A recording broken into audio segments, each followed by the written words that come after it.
Direktur Utama PT Dirgahayu Valuta Asing Ambara Putra menyatakan melemahnya nilai rupiah terhadap nilai mata uang asing yang diakibatkan krisis global melanda sejumlah negara di dunia termasuk Indonesia menjadi isu utama yang berkembang di masyarakat.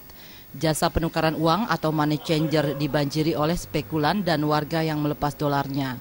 Transaksi yang terjadi di money changer saat ini lebih banyak dilakukan oleh orang-orang lokal yang memiliki dolar baik yang diperoleh dari wisatawan, kegiatan ekspor maupun tenaga kerja Indonesia yang di luar negeri. Sementara para wisatawan asing sendiri tidak begitu banyak melakukan transaksi. Ekonomi Indonesia juga menurun, permintaan ekonomi menurun.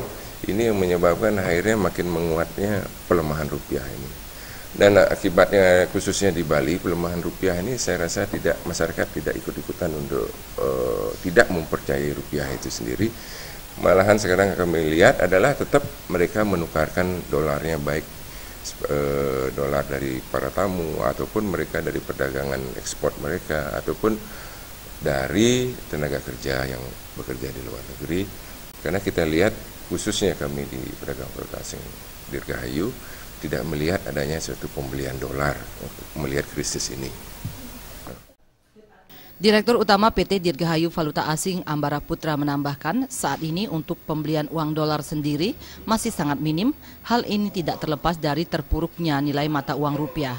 Untuk itu pihaknya menghimbau masyarakat maupun pihak-pihak terkait saat berada di Indonesia bertransaksi menggunakan rupiah. Meriantika dan Winata, Bali TV.